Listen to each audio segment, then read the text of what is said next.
আজকে হচ্ছে আমরা দেখবো হচ্ছে অপারেটিং সিস্টেমের চ্যাপ্টার 5, যেটা হচ্ছে সিপিইউ শিডিউলিং।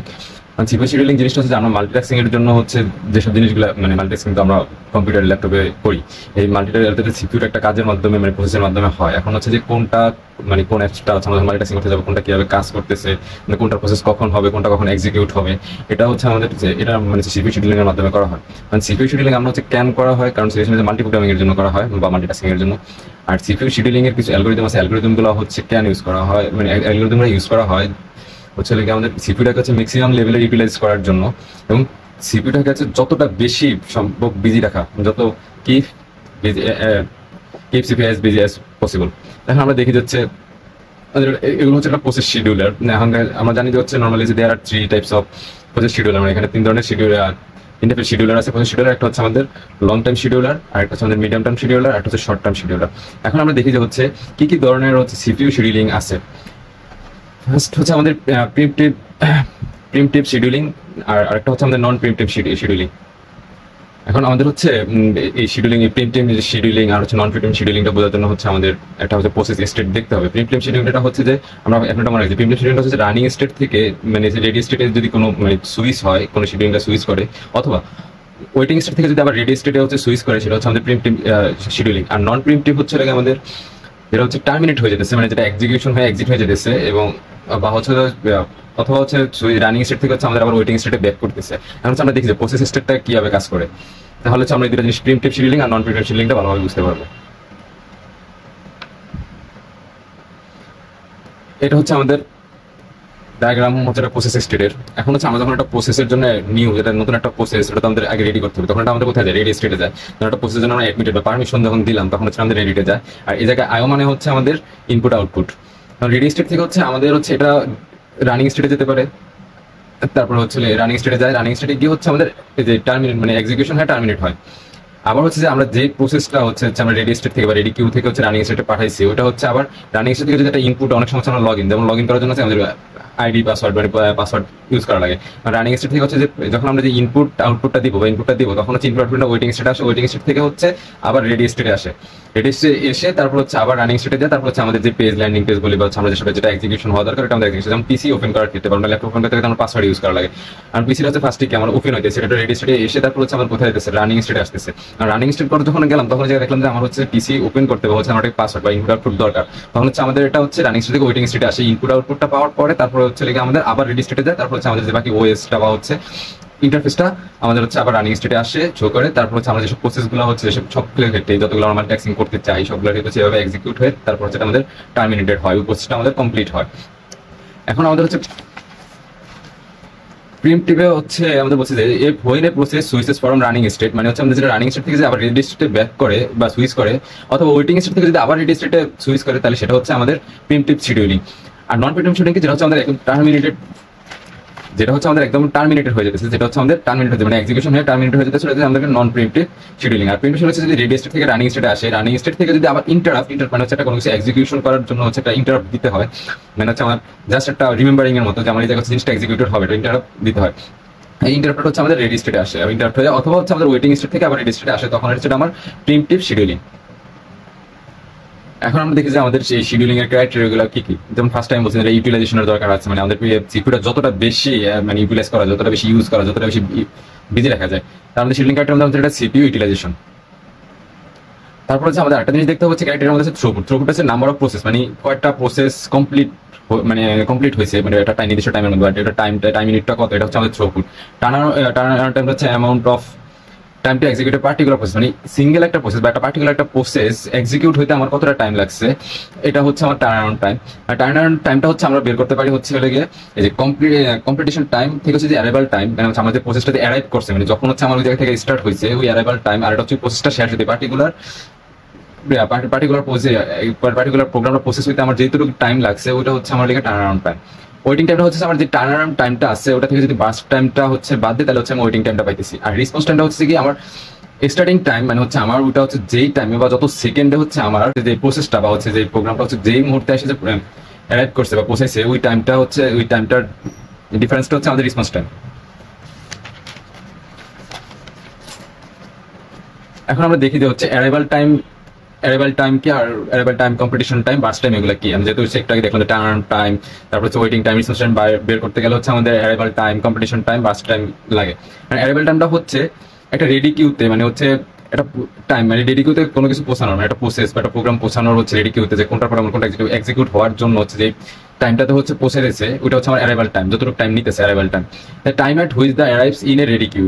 কম্পিটিশন টাইমটা হচ্ছে লিখে একটা প্রসেস হইতে বা এক্সিকিউশন, মানে এক্সিকিউশনের প্রসেসটা একদম কমপ্লিট করা, এক্সিকিউশনের ওটা মানে একটা পার্টিকুলার আমার প্রোগ্রাম যেটা একদম এক্সিকিউশন হয়েছে ওইটার শেষ হওয়া পর্যন্ত, শেষ হওয়ার টাইমটা হচ্ছে আমার শুরু থেকে স্টার্ট থেকে শেষ পর্যন্ত হচ্ছে আমার কমপ্লিটেশন টাইম।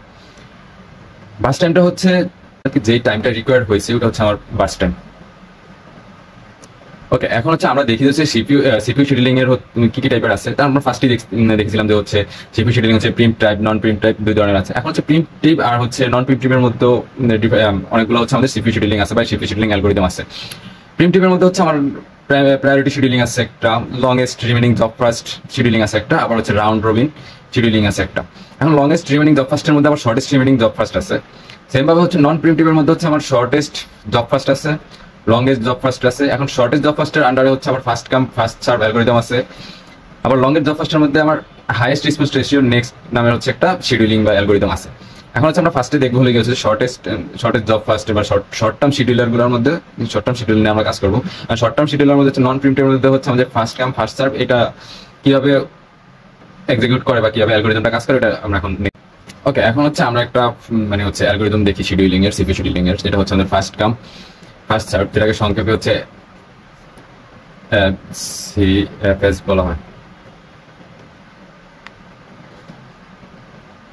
এফএসএস বলা যায়। ফার্স্ট কাম ফার্স্ট সার্ভে এটা হচ্ছে যে আমাদের ফার্স্টে যেই প্রসেসটা হবে বা ফার্স্টে আমার যেই প্রসেসিংটা মানে প্রসেসটা আসবে ওইটাই আমার এক্সিকিউট করতে হবে। আর আমরা হচ্ছে যেমন কিউতে ইউজ করছি, এমনি ইউজ করছি যে ফার্স্ট ইন ফার্স্ট আউট, একদম সেম ভাবে হচ্ছে আমাদের ফার্স্ট কাম ফার্স্ট সার্ভ, আগে যেটা আসবে আমার ওইটাই এক্সিকিউট করতে হবে, ওইটাই আমার প্রসেসিং হবে। তাই যেগুলো লেখা আছে দেখেন, implemented by using FIFO queue, তার মানে হচ্ছে আমাদের ফার্স্ট ইন ফার্স্ট আউট, এরকম আমাদের হচ্ছে যে ফার্স্ট কাম তাকে ফার্স্টই হচ্ছে আগে সার্ভ করতে হবে বা আগে প্রসেসিং এ পাঠাতে হবে। আর ফার্স্ট কাম ফার্স্ট সার্ভটা হচ্ছে সাপোর্ট করে হচ্ছে নন প্রিমিটিভ এবং প্রিমিটিভ সিপিইউ শিডিউলিং, দুই ক্যাটাগরির মধ্যেই পড়ে, দুইটাই সাপোর্ট করে। এখন হচ্ছে আমরা দেখবো যে এটা কোশ্চেন দেখি, কোশ্চেনটা দেখলে হচ্ছে আমরা জিনিসটা আমাদের ক্লিয়ার হবে আমাদের কোশ্চেনটা কিরকম থাকতে পারে। আমাদের হচ্ছে এরকম একটা টেবিল দেওয়া থাকবে, টেবিল দেওয়া হচ্ছে আমাদের প্রসেস আইডি থাকবে, বার্স টাইম থাকবে, অ্যারাইভাল টাইম থাকবে। অ্যারাইভাল টাইম আমাদের অনেক সময় দেওয়া নাও থাকতে পারে, যদি অ্যারাইভাল টাইমটা আমাদের দেওয়া না থাকে তখন হচ্ছে আমরা সবগুলোর জন্য জিরো ধরে নিবো। অ্যারাইভাল টাইম যদি না থাকে তাহলে আমরা কি করবো, সবসময় জিরো ধরে তারপর বাকি কাজটা করবো। কারণ আমাদের কোশ্চেনে কি বলছে, draw a Gantt chart of processes, calculate average waiting time, turn around time and average response time. That's mean আমাদের হচ্ছে একটা গ্যান্ট চার্ট তৈরি করতে হবে, তারপর হচ্ছে average waiting time, turn around time এবং রেসপন্স টাইমগুলো আমাদের বের করতে হবে। আর আমরা বাস টাইম সম্পর্কে জানছি, আর আগে অ্যারাইভাল টাইম সম্পর্কে জানছি, আর হচ্ছে turn around time, average turn around time, waiting time, response time, এগুলো কিভাবে বের করতে হয় এগুলো আমরা দেখে আসছি। এখন হচ্ছে আমরা গ্যান্ট চার্টটা তৈরি করি। এখন হচ্ছে আমরা গ্যান্ট চার্টটা তৈরি করবো। গ্যান্ট চার্টটা তৈরি করার জন্য আমরা দেখি যে হচ্ছে গ্যান্ট চার্ট তৈরি করার আগে আমরা ফার্স্টে দেখবো হচ্ছে আমাদের কোন প্রসেস আইডিটা হচ্ছে ফার্স্টে পৌঁছাইছে। কারণ আমাদের ফার্স্টে এই জন্য ফার্স্টে পৌঁছানো কেউ বুঝবো, আমরা অ্যারাইভাল টাইম দিয়ে বুঝবো। অ্যারাইভাল টাইম যেটা হচ্ছে সবচেয়ে কম, ওটা হচ্ছে আমাদের সবার আগে পৌঁছেছে। মানে আমাদের দেখতেছি একটা সবার কম আছে জিরো, জিরোতে হচ্ছে লাগে আমার কোনটা আছে প্রসেস আইডি P3 আছে। এখন এই P3টা হচ্ছে আমার সবার আগে আমার এই গ্যান্ট চার্টে বলবে। গ্যান্ট চার্টটা মূলত হচ্ছে যে ক্যান্সারটা মূলত হচ্ছে আমাদের এই যে এরকম একটা চার্ট ক্রিয়েট করতে হবে, যার মধ্যে হচ্ছে আমার কোন প্রসেসিটার পরে কোন প্রসেসিটা আসবে এগুলো সিরিয়াল বাই বসবে। ঠিক আছে, এখন আমাদের দেখলাম যে জিরো টাইমে মানে জিরোতে আমাদের আসছে লিখে P3, তাহলে হচ্ছে আমাদের P3টা সবার আগে বসবে। আমি জায়গায় জিরো থেকে, যেহেতু জিরো টাইমে শুরু হয়েছে আমার প্রসেসিং, এই ক্যান্সারের সবসময় আমার স্টার্ট হবে জিরো থেকে। ঠিক আছে, জিরো থেকে স্টার্ট হচ্ছে আমার হচ্ছে স্টার্ট হওয়ার পর হচ্ছে তারপর আমি দেখবো যে এটার বাস টাইম, এটা কতটুকু টাইম পর্যন্ত হচ্ছে আমার সেকেন্ড আছে, 3 সেকেন্ড আছে। তাহলে হচ্ছে আমি এখান থেকে জিরোর সাথে আমি 3 যোগ করবো, তাহলে হচ্ছে 0 থেকে 3 দেখলাম আমার 3 সেকেন্ড টাইম লাগছে। 3 সেকেন্ডটা আমি এই জায়গায় বসালাম। ঠিক আছে, এখন দেখবো যে এই 0 থেকে 3 এই 3 সেকেন্ডের মধ্যে আমার আর কোনো প্রসেস আইডি অ্যারাইভ করছে কিনা, আর প্রসেস আইডি আসছে কিনা। কারণ 0 থেকে 3 এর মধ্যে আমার আর কোনো প্রসেস আইডি নাই, এই জায়গায় নাই। তাহলে হচ্ছে তারপরে আমি দেখবো যে এখন তারপরে মানে হচ্ছে আমার এই P3 পরে সবচেয়ে কম টাইমে কোনটা অ্যারাইভ করছে। আর সবচেয়ে কম টাইমে আমি দেখতেছি এই জায়গায় আমার 4 আছে, যেটা হচ্ছে আমাদের P1। তারপরে সবচেয়ে কম টাইমে আমাদের P1 অ্যারাইভ করছে। এখন P1 অ্যারাইভ করছে, যেহেতু 3 থেকে শুরু হয় না, মানে 3 এর মধ্যে হচ্ছে আমার আর কোনো বাস টাইম মানে হচ্ছে কোনো প্রসেস আইডি পাইতেছি না। এই জায়গায় হচ্ছে 3 থেকে 4 মানে এই 4 পর্যন্ত আমাদের একটা গ্যাপ ক্রিয়েট হইতেছে, মানে হচ্ছে এই জায়গায় আমাদের কোনো কাজ হইতেছে না।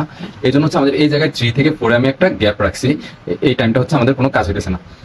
এখন আমরা দেখবো যে 4 হয়েছে, এখন 4 থেকে হচ্ছে আমরা পাইতেছি কোনটা P1টা আমাদের 4 সেকেন্ডে অ্যাড করছে, আর P1 এর আমাদের বাস টাইম আছে কত 5। এখন 4 আর 5 যদি যোগ করি তাহলে হচ্ছে আমাদের 4 আর 5 হচ্ছে আমি এই জায়গা থেকে আমার স্টার্টটা হচ্ছে 4 থেকে, 4 আর 5 যদি যোগ করি তাহলে হচ্ছে আমাদের হয় 9। তাহলে হচ্ছে আমাদের P1টার প্রসেসিং টাইমটা হবে 9, প্রসেসিং টাইমটা হবে হচ্ছে 9 পর্যন্ত। এখন যেহেতু আমাদের বাস টাইম 5, এই জন্য হচ্ছে 4 এর মধ্যে হচ্ছে আমাদের কোনটা প্রসেসর, এটা প্রসেসিং হচ্ছে P1, আমরা P1টা প্রসেসিং করছি। তারপর আমরা নেক্সট দেখবো যে হচ্ছে আমাদের তারপরে কম সময়ে কোনটা হচ্ছে আমাদের অ্যাড করছে। এখন এই 9 এর মধ্যে তারপর হচ্ছে আমরা অ্যাড করছে লেগে, তারপর হচ্ছে আমাদের সবচেয়ে কম সময় অ্যাড করছে হলে গিয়ে আমাদের 5 আছে, অ্যারাইভাল টাইম 5 আছে। 5 হচ্ছে আমাদের প্রসেসর কোনটা আসছে P5, তাহলে হচ্ছে তার মানে আমাদের কি P5 আসবে। এখন হচ্ছে এই P5টার বাস টাইম মানে হচ্ছে বাস টাইম কত 4। এখন হচ্ছে আমাদের এই 9 এর সাথে যে 4 যোগ করতে হবে, 9 এর সাথে যদি আমি 4 যোগ করি তাহলে আছে আমাদের 13 বা 13। এই যে 9 থেকে 13 সেকেন্ডের মধ্যে হচ্ছে আমাদের কোন একটা প্রসেসিং এ হবে, কোন একটা এক্সিকিউশন হবে আমাদের P5, তাহলে হচ্ছে দেখে আমাদের হচ্ছে P5। ওকে, নেক্সট হচ্ছে আমরা দেখবো যে তারপরে আমাদের সবচেয়ে কম টাইমে কোনটা পৌঁছাইছে। কিন্তু এখন হচ্ছে আমাদের দিকে দুইটা সেম আছে, দুইটারই হচ্ছে অ্যারাইভাল টাইম হচ্ছে আমার 6 দেখতেছি। এখন যদি 6 এ দেখেছি তাহলে হচ্ছে আমাদের দিকে আমরা বলতে পারছি কোনটা আগে হচ্ছে আমার কোনটা ফার্স্ট প্রায়োরিটি পাবে বা কোনটা আমার আগে বসবে। এই জন্য হচ্ছে আমরা শুরুতে যেটা আসছে ওইটা হচ্ছে আমাদের ফার্স্টে যেটা আছে, মানে শুরুর দিকে যেটা আছে আমরা আগে হচ্ছে ওইটার প্রায়োরিটি দিব। তো আমাদের 6 হচ্ছে এটা P4 এর ক্ষেত্রে আছে, 6 হচ্ছে 6 অ্যারাইভাল টাইম আমাদের হচ্ছে P2 এর ক্ষেত্রে আছে। যেহেতু আমাদের P2টা আগে আছে, এজন্য হচ্ছে আমরা P2টা বসাবো। এটি হচ্ছে আমাদের এই যে P2টা যে আমাদের আগে বসাইছে, এটা ফার্স্ট প্রায়োরিটি, সেটা হচ্ছে আমাদের ফার্স্ট কাম ফার্স্ট সার্ভের হচ্ছে কন্ডিশন আর কি। এখন হচ্ছে আমাদের P2টা বসালাম, এন্ড P2 হচ্ছে আমার অ্যারাইভাল টাইম হচ্ছে 6 থেকে শুরু হয়েছে, এটার বাস টাইম হচ্ছে আমার 4। এখন হচ্ছে আমাদের লাস্টে হচ্ছে P2টা স্টার্ট হবে কত থেকে 13 থেকে। 13 থেকে স্টার্ট হলে 13 এর সাথে যদি আমি 4 যোগ করি তাহলে হয় আমার 17, সরি it's 17, and 17 এর মধ্যে হচ্ছে আমার কোনটা বসবে P2। নেক্সট আমাদের হচ্ছে বাকি থাকে একটা, যেটা হচ্ছে আমাদের P4 যেটা হচ্ছে সিস্টেম, এটা হচ্ছে আমার বাস টাইম হচ্ছে 2, তাহলে 17 এর সাথে যদি আমি 2 যোগ করি তাহলে হয় হচ্ছে আমার লিগে 19। আর বক্সটা একটু বড় হয়ে গেছে, এটাতে সমস্যা নেই, আমরা হচ্ছে বক্স বড় ছোট করতে পারি হচ্ছে লিগে বাস টাইম অনুযায়ী, যেটার বাস টাইম বেশি হবে ওই বক্সটা বড় হবে আর কি, বাট হচ্ছে বড় না করলেও প্রবলেম নেই। এখন হচ্ছে আমাদের P4 এর বাস টাইম হচ্ছে আমাদের 2। এখন 17 এর সাথে যদি আমি 2 যোগ করি তাহলে হয় আমার 19, আর এর মধ্যে হচ্ছে আমার এক্সিকিউট হচ্ছে লিগে P4। এটাই হচ্ছে আমাদের গ্যান্ট চার্ট। এই গ্যান্ট চার্টটা হচ্ছে আমাদের যখন কোশ্চেন দেওয়া থাকবে তখন আমাদের গ্যান্ট চার্টটাকে তৈরি করে নিতে হবে। গ্যান্ট চার্টটা তৈরি করার পর হচ্ছে আমাদের কি করতে বলছে, calculate the average waiting time, turnaround time and average response time. এখন হচ্ছে আমাদের অ্যারাউন্ড টার্নারাউন্ড টাইমটা বের করতে হবে গ্যান্ট চার্ট থেকে, ওয়েটিং টাইমটা বের করতে হবে, রেসপন্স টাইমটা বের করতে হবে। শুধু গ্যান্ট চার্ট থেকে না, আমাদের হচ্ছে মানে এই টেবিল থেকে হচ্ছে টেবিল আর গ্যান্ট চার্ট মিলে হচ্ছে আমাদের এই জিনিসগুলো বের করতে হবে। এখন আমরা দেখে আসি, আগে দেখছিলাম, তারপর আবার একবার দেখে যাই, আমি একটা সাইড নোট করে রাখছি যে টার্নারাউন্ড টাইমটা আমাদের কিভাবে বের করতে হয়। টার্নারাউন্ড টাইমটা বের করতে আমাদের কম্পিটিশনাল টাইম থেকে হচ্ছে আমার অ্যারাইভাল টাইমটা বাদ দিলে হচ্ছে আমি টার্নারাউন্ড টাইমটা পাবো। এখন আমি দেখি যে এক্সিকিউশন টাইমটা কি। কমপ্লিশন টাইমটা হচ্ছে আমি যে গ্যান্ট চার্টটা আঁকছি এই জায়গায় যে P3, মানে P3 গ্যান্ট চার্টটার প্রসেসিংটা শেষ হয়েছে কত সেকেন্ড, আমার 3 সেকেন্ডে। এটাই হচ্ছে লাগে আমার কমপ্লিটেশন টাইম। আর এটা থেকে হচ্ছে আমি বাদ দেবো কোনটা, অ্যারাইভাল টাইমটা। এই যে অ্যারাইভাল টাইমটা আছে যে P3 3 সেকেন্ডের অ্যারাইভাল টাইম যদি বাদ দেয় তাহলে হচ্ছে আমি কি পাবো, এই P3 এর টার্নারাউন্ড টাইমটা পাবো। এই জায়গায় আমি সিকোয়েন্স অনুযায়ী লিখে নিয়েছি P1 P2 P3 P4, এটা সরি P5 হবে, P5। ওকে, এখন হচ্ছে আমরা P1 এর জন্য টার্নারাউন্ড টাইমটা বের করব। টার্নারাউন্ড টাইমের জন্য আমরা জানি কমপ্লিটেশন টাইম মাইনাস হচ্ছে অ্যারাইভাল টাইম। এখন P5 এর কমপ্লিটেশন টাইম, যে এই জায়গায় P5টা আমার কমপ্লিটেশন টাইম এই জায়গায় শেষ হতে আমার কত সেকেন্ড লাগছে, 13 সেকেন্ড, ঠিক আছে। তাহলে আমি লিখবো কত P1 এর জন্য 13 মাইনাস আমার অ্যারাইভাল টাইম। এখন আমার দেখতে হবে যে P1 এর অ্যারাইভাল টাইমটা কত। P1 এর অ্যারাইভাল টাইমটা হচ্ছে আমার 4। এখন আছে এই যে P1 এর আমার অ্যারাইভাল টাইমটা হচ্ছে 4। এখন P1 এর অ্যারাইভাল টাইমটা হচ্ছে আমি এই যে কমপ্লিশন টাইম থেকে বাদ দিলাম। ওকে, আচ্ছা আমরা এখন হচ্ছে আমি যে সিকোয়েন্সিয়াল অনুযায়ী লিখছি যে P1 P2 সিরিয়াল দিয়ে লিখে গেছি। যদি হচ্ছে গ্যান্ট চার্ট অনুযায়ী লেখা হয় তাহলে কোনো সমস্যা নেই। তো এরকম সিকোয়েন্সিয়াল অনুযায়ী P1 P2 P3 এভাবে লিখে নিছি। কারণ P1 আমাদের হচ্ছে P1 এর জন্য টার্নারাউন্ডের টাইম বের করার ক্ষেত্রে আমাদের কমপ্লিটেশন টাইমটা দেখতে হবে। P1 এর কমপ্লিটেশনের টাইমটা হচ্ছে যে P1 আমার 4 সেকেন্ড থেকে শুরু হয়ে 9 সেকেন্ড পর্যন্ত চলছে। তাহলে কমপ্লিটেশন নাম্বারটা হচ্ছে কত সেকেন্ডে, 9 সেকেন্ডে। তাহলে হচ্ছে আমার P1 এর কমপ্লিটেশন টাইমটা হবে 9 মাইনাস এটা থেকে আমরা বাদ দিতে হবে অ্যারাইভাল টাইম। এখন হচ্ছে যে টার্ন টাইমের ক্ষেত্রে কমপ্লিশন টাইম থেকে আমরা অ্যারাইভাল টাইম বাদ দিই। এখন আমরা দেখতে হবে যে P1 এর অ্যারাইভাল টাইমটা কত। P1 এর অ্যারাইভাল টাইমটা হচ্ছে আমার 4। তাহলে হচ্ছে P1 থেকে আমি বাদ দিব, এই যে কম্পিটিশন টাইম থেকে আমি হচ্ছে 9 থেকে বাদ দিব হচ্ছে অ্যারাইভাল টাইম 4। এখন হচ্ছে আমি এটা যদি বিয়োগ করি তাহলে হচ্ছে আমি এই জায়গায় এটা হচ্ছে পাইতেছি 5। টার্ন টাইমটা আমি P1 এর ক্ষেত্রে পাইছি কত, 5। সেম ভাবে হচ্ছে আমি P2 এর জন্য এখন বের করব। P2 এর আমার কম্পিটিশন টাইম লাগছে 17 সেকেন্ড। তাহলে আমার P2 তে আমি 17 থেকে বাদ দেব, 17 মাইনাস আমার অ্যারাইভাল টাইম বাদ দিতে হবে। অ্যারাইভাল টাইম P2 এর অ্যারাইভাল টাইম হচ্ছে আমার 6। P2 এর অ্যারাইভাল টাইম হচ্ছে আমার 6। তাহলে হচ্ছে 17 মাইনাস 6, 17 থেকে 6 বাদ দিলে আমরা এখানে পাই P2 এর জন্য টার্নারাউন্ড টাইম পাই হচ্ছে 11। নেক্সট হচ্ছে আমাদের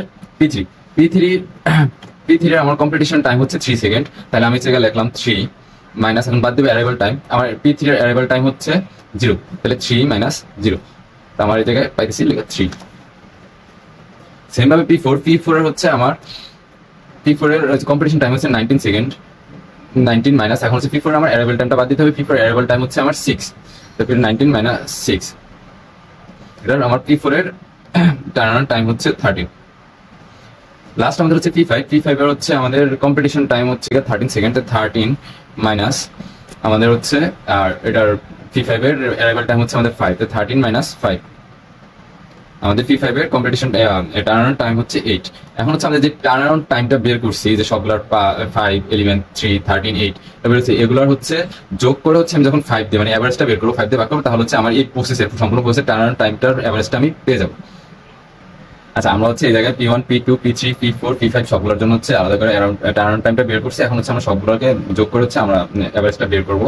তা হচ্ছে আমাদের এই জায়গায় অ্যাভারেজটা টাইমটা বের হয়েছে 8 সেকেন্ড, টার্নারাউন্ড টাইমের অ্যাভারেজটা হচ্ছে আমাদের 8 সেকেন্ড। এখন আমরা দেখবো যে কিভাবে ওয়েটিং টাইমটা বের করা লাগে। এখন হচ্ছে আমরা দেখি যে ওয়েটিং টাইমটা আমাদের কিভাবে বের করা লাগে। ওয়েটিং টাইমটা বের করা লাগে আমাদের টার্নারাউন্ড টাইমটা পেয়েছি, ওটার সাথে হচ্ছে আমরা যদি বাস টাইমটা যদি বাদ দিই তাহলে হচ্ছে আমাদের ওয়েটিং টাইমটা পেয়ে যাবো। এখন আমরা ওয়েটিং টাইমটা বের করি। আমাদের P1 এর জন্য হচ্ছে আমাদের টার্নারাউন্ড টাইম পেয়েছি 5, এখন 5 মাইনাস আমাদের হচ্ছে এখন হচ্ছে আমাদের লাগবে বাস টাইম। এখন P1 এর বাস টাইম হচ্ছে আমাদের কত 5 থেকে যদি আমি 5 বাদ দিই তাহলে থাকবে হচ্ছে। নেক্সট হচ্ছে আমরা P2 এর জন্য হচ্ছে টার্নারাউন্ড টাইম পেয়েছি 11 মাইনাস হচ্ছে আমাদের P2 এর বাস টাইম হচ্ছে আমাদের 4, 11 মাইনাস 4। সেম ভাবে হচ্ছে আমরা P3 এর জন্য বের করি। P3 এর হচ্ছে আমাদের টার্নারাউন্ড টাইম পেয়েছি হলো 3, আর আমাদের P3 এর বাস টাইম হচ্ছে হলো 3 মাইনাস 3। দেন হচ্ছে আমাদের P4 এর জন্য আমরা P4 এর জন্য বের করি। P4 এর টার্নারাউন্ড টাইম হচ্ছে আমাদের 13, আর আমাদের P4 এর বাস টাইম হচ্ছে আমাদের 2, তো 13 মাইনাস 2।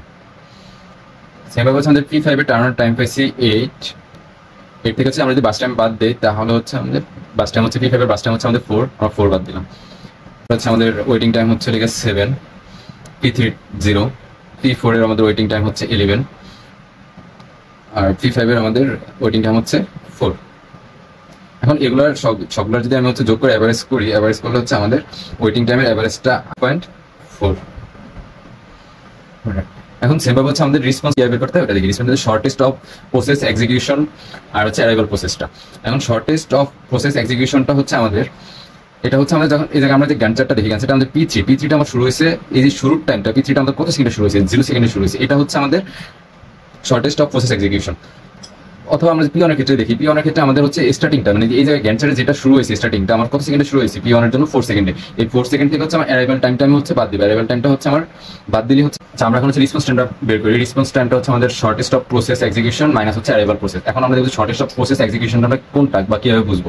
আমরা যে গ্যান্ট চার্টটা তৈরি করেছিলাম, যে গ্যান্ট চার্টটা আমরা তৈরি করেছিলাম, এই গ্যান্ট চার্টটা হচ্ছে স্পেসিফিক P1 এর জন্য যদি আমি দেখি তাহলে P1টা আমার স্টার্ট হচ্ছে কত সেকেন্ড থেকে, P1টা আমার স্টার্ট হচ্ছে 4 সেকেন্ড থেকে। এটাই হচ্ছে আমার শর্টেস্ট অফ প্রসেস এক্সিকিউশনের টাইম, স্টার্টিং টাইমটা। যে P1টা আমার এই গ্যান্ট চার্টে যত সেকেন্ড থেকে মানে শুরু হয়েছে ওটাই হচ্ছে আমার শর্টেস্ট অফ প্রসেস এক্সিকিউশন। সেমভাবে যদি আমি হচ্ছে P3 এর জন্য দেখি, P3টা আমার শুরু হয়েছে থেকে 0 থেকে, তাহলে যে 0টা হচ্ছে আমার শর্টেস্ট অফ প্রসেস এক্সিকিউশন। এটা থেকে আমার বাদ দিতে হবে কি অ্যারাইভাল প্রসেস, এই অ্যারাইভাল টাইমটা হচ্ছে আমার বাদ দিতে হবে। এখন যদি আমি P1 এর জন্য করি, P1 এর জন্য হচ্ছে আমার শর্টেস্ট অফ প্রসেস এক্সিকিউশনটা কি ছিল, 4 সেকেন্ড ছিল, 4 থেকে শুরু হয়েছে, তাহলে হচ্ছে আমার 4 মাইনাস আর আমার হচ্ছে অ্যারাইভাল টাইম হচ্ছে আমার কত, P1 এর জন্য অ্যারাইভাল টাইম হচ্ছে আমার 4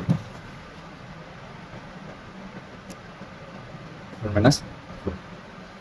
এখন P1 এর আমার হচ্ছে রেসপন্স টাইম হচ্ছে 0 সেকেন্ড। নেক্সট হচ্ছে আমরা P2 এর জন্য করব। P2 আমার স্টার্ট হচ্ছে, P2 আমার শর্টেস্ট অফ প্রসেস এক্সিকিউশন হচ্ছে P2 এর 13 সেকেন্ড থেকে, যে জায়গা থেকে আমার স্টার্ট হয়েছে 30 সেকেন্ড থেকে, তাহলে 13 মাইনাস আমার হচ্ছে P2 এর অ্যারাইভাল টাইম হচ্ছে 6, তাহলে 13 মাইনাস হচ্ছে 6, তাহলে হচ্ছে আমার এটা রেসপন্স টাইম পাইছি P2 এর 7। P2 এর রেসপন্স টাইম পাইছি আমি 7। নেক্সট হচ্ছে আমি P3 এর জন্য বের করব। P3 আমার স্টার্ট হচ্ছে 0 থেকে, P3 আমার যে ক্যান্সারে দেখেছি start shortest of process execution হচ্ছে আমার 0 মাইনাস হচ্ছে আমার P3 এর অ্যারাইভাল টাইম হচ্ছে আমার 0 মাইনাস 0, তাহলে 0 সেকেন্ড। নেক্সট হচ্ছে আমি বের করব P4 এর জন্য। P4 এর আমার স্টার্ট হচ্ছে হলো গিয়ে 17 সেকেন্ডে, 17 মাইনাস হচ্ছে আমার P4 এর অ্যারাইভাল টাইম হচ্ছে আমার 6, 17 মাইনাস 6, তাহলে আমি পাচ্ছি এটা 11। সেম ভাবে হচ্ছে আমি P5 এর জন্য যদি করি, P5 আমার স্টার্ট হচ্ছে 9 থেকে, 9 মাইনাস P5 এর অ্যারাইভাল টাইম হচ্ছে আমার 4, সরি 5, P5 এর অ্যারাইভাল টাইম হচ্ছে আমার 5, তাহলে হচ্ছে এই জায়গায় আমার পাইতেছি P5 এর রেসপন্স টাইম 4। এখন যেটা যদি অ্যাভারেজ করি, এখন আমি যদি রেসপন্স টাইমের অ্যাভারেজ করি তাহলে হচ্ছে আমি সেম 4.4ই পাবো। এটা হচ্ছে আমাদের ফার্স্ট কাম ফার্স্ট সার্ভের অ্যালগোরিদমের ডিটেলস। এটা হচ্ছে যদি আমাদের এক্সামে হচ্ছে এভাবে আসে তাহলে হচ্ছে আমরা এভাবেই করবো ফার্স্ট টাইম। আমাদের ফার্স্ট কাম ফার্স্ট সার্ভের এফসিএফএস এর কিছু ডিসঅ্যাডভান্টেজ আছে, তার মধ্যে একটা অন্যতম হচ্ছে কনভয় এফেক্ট, আর একটা হচ্ছে হাইট টাইম। এখন কনভয় এফেক্টটা হচ্ছে আমরা আমাদের যদি অ্যারাইভাল টাইমটা না দেওয়া থাকে, সাপোজ আমাদের যদি অ্যারাইভাল টাইমটা না দেওয়া থাকে, যদি আমরা 0 ধরে করি, তখন হচ্ছে যে আমরা যদি হচ্ছে যেহেতু আমাদের অ্যারাইভাল টাইম দেওয়া থাকবে না, তখন হচ্ছে যে তখন আমরা ধরে নেব কিনা সবগুলো 0 অ্যারাইভাল টাইমে পৌঁছেছে। তখন আমাদের প্রায়োরিটিটা আমরা কিভাবে ডিসাইড করবো, তখন আমাদের যেগুলো শুরু থেকে আছে ওগুলো করে যাবো, P1 P2 P3 P4 P5। এক্ষেত্রে দেখা যায় যে হচ্ছে কি আমরা যদি এভাবে করতে থাকি তাহলে হচ্ছে আমাদের যে অ্যাভারেজ রেসপন্স টাইমটা আসে বা ওয়েটিং টাইমটা আসে এটা অনেক বেশি আসতে পারে, বেশি আসে যদি হচ্ছে বাস টাইমগুলো হচ্ছে কম বেশি হয়। আর আমরা যদি বাস টাইম অনুযায়ী আবার যদি এটাকে সাজাই, বাস টাইম অনুযায়ী হচ্ছে যে আমরা যদি করি, তখন দেখা যাবে যে ওটার অ্যাভারেজ টাইমটা হচ্ছে আমাদের average time waiting time response টাইমটা কমে গেছে। এই যে হাই টাইমটা যে কনজিউম করতেছে এটা হচ্ছে একটা convoy effect, first come first survey.